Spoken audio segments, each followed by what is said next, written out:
Assalamualaikum warahmatullahi wabarakatuh. Nama Zulfi Ayuni, NPM 210100086. Di sini saya akan menjelaskan tentang horor, maisir, dan akad. A. Horor. Secara bahasa, horor diartikan sebagai al-hor dan al-takhrir, yang berarti sesuatu penampilan yang menyebabkan kerusakan atau harta, atau sesuatu yang muncul menyenangkan, tetapi yang di dalamnya diperkirakan tidak ada unsur kerelaan. B. Maisir. Maisir memiliki arti sesuatu yang mengandung unsur perjudian. Bahkan, syara mengandung bahwa apabila memiliki harta yang lebih akan tetapi digunakan dengan cara yang dilarang oleh Allah Subhanahu wa taala.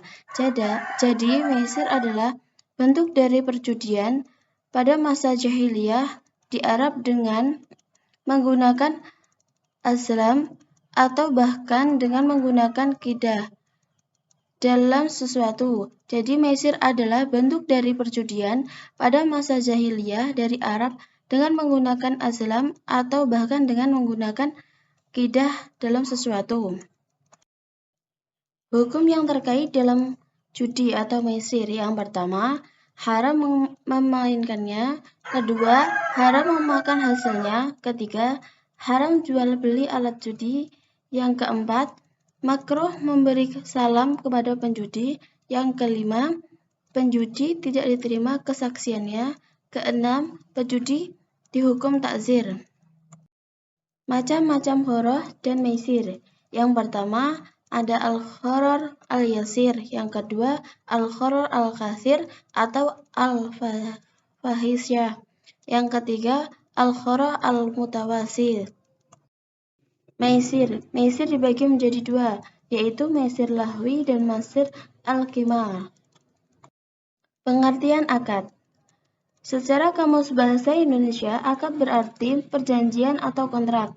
Dalam bahasa Arab, akad berasal dari kata aqada, yaqidu aqdan, yang sinonimnya: pertama, ja'ala uqdatan, yang artinya menjadikan ikatan. Yang kedua, aqada, yang artinya memperkuat.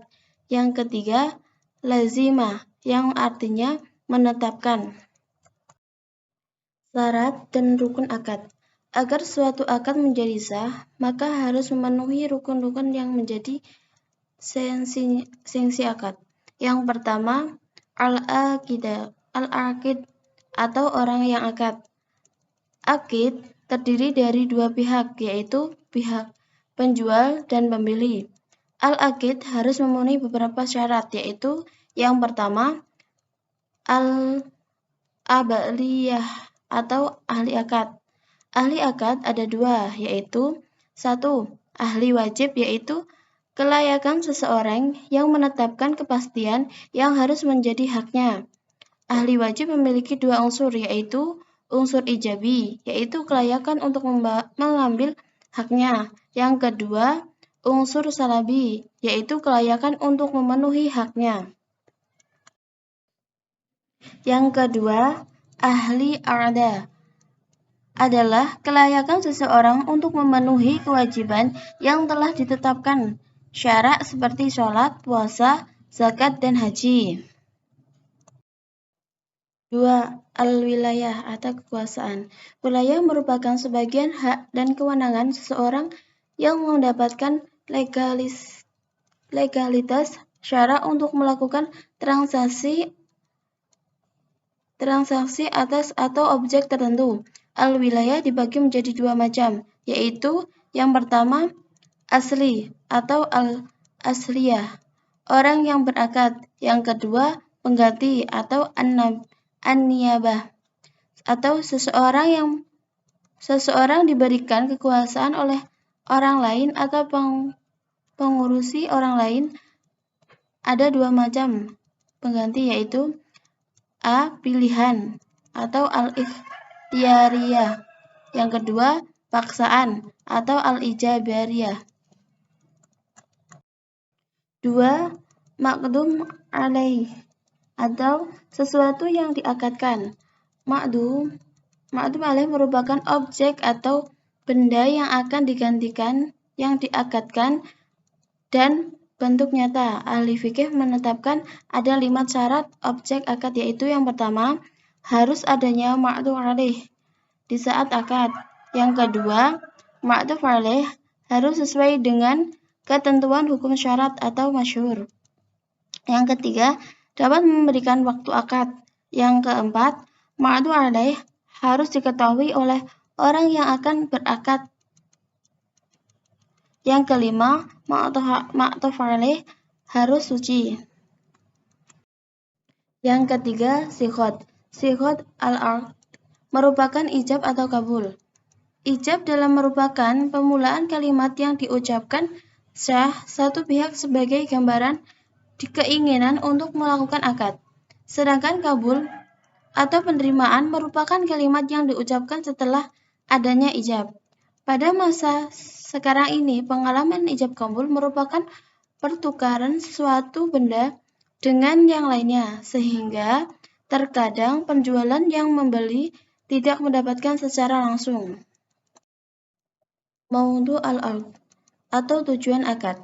Syarat-syarat yang harus dipenuhi agar suatu tujuan akad dipandang syah dan mempunyai akibat hukum, yaitu sebagai berikut.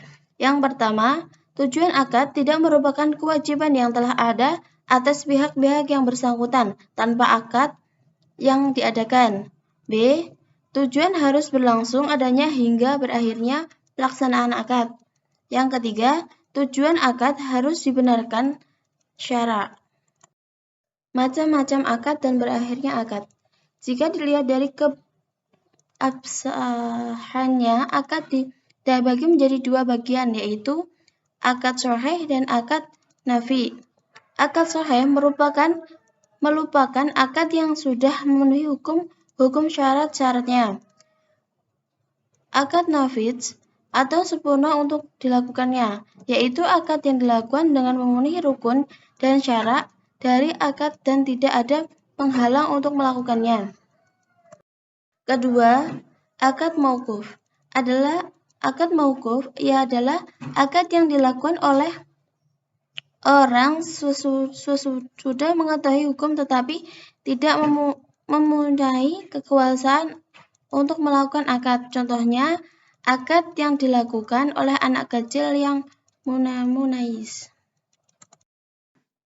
Akad yang tidak sahih dibagi menjadi 2. Yang pertama, akad batil. Akad batil merupakan akad yang tidak memenuhi syarat salah satu rukunnya atau ada larangan langsung dari syarat. Contohnya, jual beli tidak jelas dan ada unsur kecurangan, penipuan. Yang kedua, akad fasid. Akad fasid merupakan akad yang pada dasarnya disyariatkan, akan tetapi sifat yang diakadkan itu tidak jelas. Berakhirnya akad. Pertama, masa berlaku akad sudah berakhir jika akad tersebut tidak memiliki batas waktu. B. Dapat dibataskan oleh pihak-pihak yang berakad tersebut, sifatnya tidak mengingat. Yang C. Dalam akad sifatnya mengingat, suatu akad bisa dianggap sudah berakhir apabila yang pertama adanya unsur penipuan atau tidak sesuai dengan syariat. Yang kedua adanya khiyar. Yang ketiga pembatalan akad. Yang keempat masa akad berakhir. Yang kelima tidak memungkinkan melakukan akad. Sekian materi dari saya. Kurang lebihnya saya mohon maaf. Saya akhiri. Wassalamualaikum warahmatullahi wabarakatuh.